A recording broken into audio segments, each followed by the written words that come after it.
پشتون معاشرے میں ایک ایسی معاشرتی بیٹھک ہوا کرتی تھی جہاں ہر شخص اپنا مسئلہ بیان کرتا اور گوگل یا کسی ویب سائٹ سے مدد لیے بغیر اس کی ہر مشکل حل ہو جایا کرتی تھی۔ اس بیٹھک کا نام حجرہ ہوتا تھا۔ پاکستان اور افغانستان کے ان خطوں میں جہاں پر روز اول سے پشتون قیام پذیر ہیں، مردوں کے مل بیٹھنے کی جگہ ہوا کرتی تھی۔ محلے کی سطح پر ایک پوری عمارت محلے کے تمام مرد حضرات کے مل بیٹھنے اور دوسرے گاؤں یا شہروں سے آئے ہوئے مہمانوں کے لیے مختص کی جاتی تھی، جسے حجرہ کہتے تھے۔ خیبر پختونخوا کے سیاحتی علاقے ضلع سوات کے خطہ شموزئی کا یہ تاریخی حجرہ خیبر پختونخوا کے قدیم ترین حجروں میں شمار کیا جا سکتا ہے۔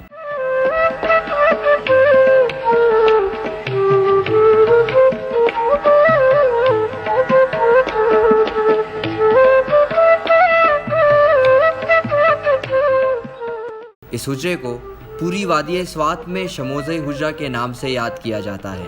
یہ حجرہ 150 سال پرانی عمارت ہے۔ اس میں وہ ساری تعمیراتی اور سماجی خصوصیات موجود ہیں جو اس روایتی ادارے یعنی حجرے میں ہوتی ہیں۔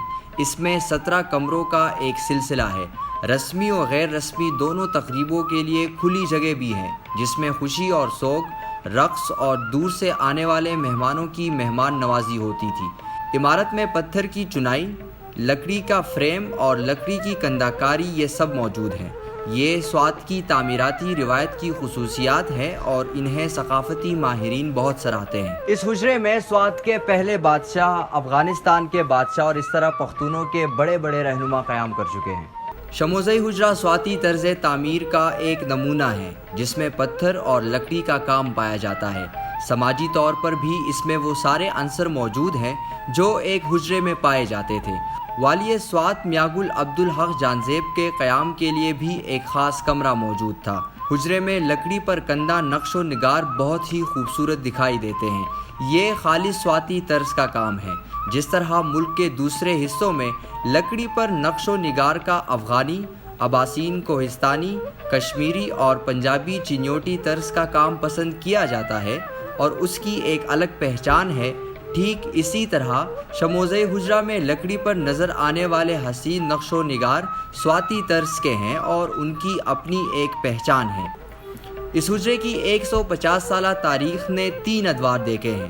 یہ پشتو دور کا حجرہ ہے، جب یہاں قانون نام کی کوئی چیز نہیں تھی، تھانہ تحصیل کا رواج نہیں تھا، تو علاقے کے بڑے یہاں کے لوگوں کے درمیان فیصلے کیا کرتے تھے۔